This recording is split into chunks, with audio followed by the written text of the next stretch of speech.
മറ്റൊരു പെസഹ വ്യാഴം കൂടി വന്നിട്ടിരിക്കുകയാണ്. അപ്പോൾ ഈ പ്രാവശ്യത്തെ പെസഹാക്കി നമ്മളൊരു ഓഫ് എടുത്തിട്ട് നേരെ രംഗീതിൻ്റെ റൂമിലേക്ക് പോകുന്ന കാഴ്ചകളാണ് നിങ്ങളിപ്പോൾ കണ്ടുകൊണ്ടിരിക്കുന്നത്. ഇവിടെ പെസഹ വ്യാഴമായിട്ട് പള്ളിയിലും പോകണം, അതേപോലെ തന്നെ നമ്മൾ കുറേ നാൾക്ക് ശേഷം പാല് കുറുക്കാനും അതേപോലെ പെസഹാപ്പം ഉണ്ടാക്കാനുള്ള യാത്രയിലാണ്. അപ്പോൾ അതിനുള്ള സാധന സാമഗ്രികളെല്ലാം മേടിച്ചിട്ട് നമ്മുടെ രംഗീതിൻ്റെ റൂം ലക്ഷ്യമാക്കി പോകുമ്പോഴാണ് ഈ ഒരു കാഴ്ച കണ്ടത്. നമ്മുടെ എലോൺ മസ്കിന് ടെസ്ല ഇവിടെ ടാക്സി ആയിട്ട് ഉപയോഗിക്കുന്നതിൻ്റെ ഒരു കാഴ്ച.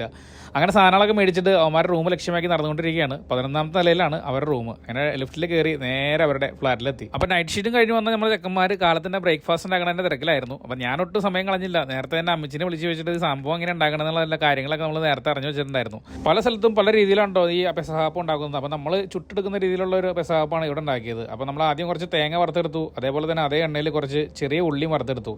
പിന്നെ അതിന് ശേഷം നമ്മൾ നേരത്തെ തന്നെ കുതിരാൻ വെച്ചിട്ടുണ്ടായിരുന്ന ഉഴുന്ന് അരച്ചെടുത്തിട്ട് അതിനകത്തേക്ക് കുറച്ച് അരിപ്പൊടിയും പിന്നെ നേരത്തെ നമ്മൾ വറുത്തെടുത്ത തേങ്ങയും അതേപോലെ തന്നെ നമ്മുടെ ചെറുള്ളിയും ചേർത്തിട്ട് നന്നായിട്ട് കുറച്ച് ജീരകം ചേർത്തിട്ട് നന്നായിട്ട് തിരുമ്മി കുഴച്ച് ഇതേ രീതിയിൽ നമ്മുടെ മാവാക്കുകയാണ്. ലൈഫിൽ ആദ്യമായിട്ടാണ് പെസഹാപ്പം നമ്മൾ ഒറ്റയ്ക്ക് ഉണ്ടാക്കുന്നത്. നമ്മുടെ വീട്ടിൽ പെസഹ ആഘോഷിക്കുമ്പോൾ നമ്മുടെ അമ്മച്ചിയാണ് നമുക്ക് ഉണ്ടാക്കി തന്നത്.